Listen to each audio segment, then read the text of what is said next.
আসসালামু আলাইকুম everyone, welcome to my cooking channel. আজকে আমাদের রেসিপি হলো দুধ চমচম।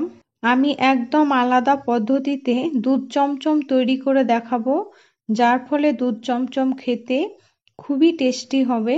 দুধ চমচম তৈরির জন্য এখানে আমি 1 লিটার দুধ নিয়ে নেব।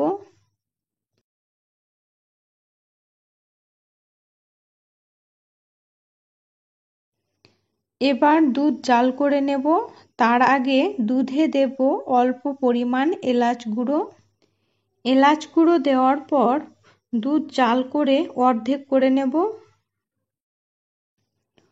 অপরদিকে এখানে আমি 400 গ্রাম ছানা নিয়েছি। ছানা মথে নেব। এইভাবে হাতে তালু দিয়ে প্রেস করে ছানা মথতে হবে।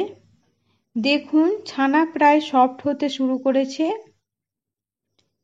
আর এইদিকে মাঝে মাঝে দুধ নাড়তে থাকবো।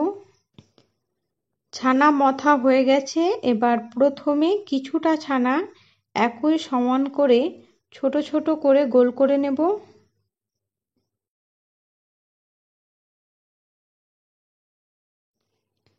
দিয়ে এইভাবে হাতের তালু দিয়ে হালকা প্রেস করে লম্বা শেপ করে নেব। একই পদ্ধতিতে সবগুলো ছানার বল তৈরি করে নেব। দিয়ে বলগুলোকে এক এক করে হালকা হাতে প্রেস করে লম্বা শেপ করে নেব। সবগুলো ছানা লম্বা করে চমচমের শেপ করে নিয়েছি। আর ততক্ষণে দুধ ফুটে ঘন হয়ে 1/2 লিটার হয়ে গেছে। এবার দুধে দেব 3টা এলাচ ও 1 বাটি চিনি। এখানে চিনির পরিমাণ আপনারা নিজের ইচ্ছে মতো বাড়িয়ে কমিয়ে নিতে পারেন।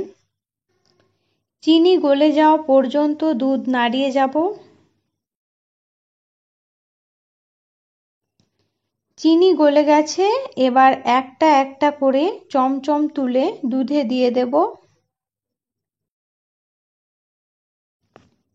সবগুলো চমচম দেওয়া হয়ে গেছে। এবার গ্যাসের ফ্লেম লো রেখে 10 মিনিট ঢাকা দিয়ে রেখে দেব।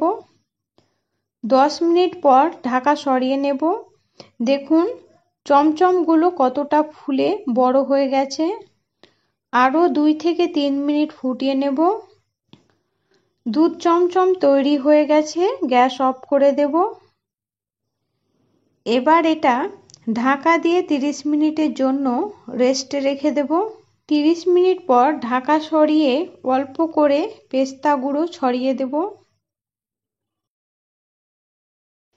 এবার এটা পরিবেশন করার জন্য একটা প্লেটে তুলে নেব। দেখতে যেমন খুব লোভনীয় হয়েছে, ঠিক ততটাই খেতেও খুব ভালো হয়েছে। ভিডিওটি ভালো লাগলে লাইক, শেয়ার, কমেন্ট করবেন এবং সাবস্ক্রাইব করে পাশে থাকবেন। সম্পূর্ণ ভিডিওটি দেখার জন্য ধন্যবাদ।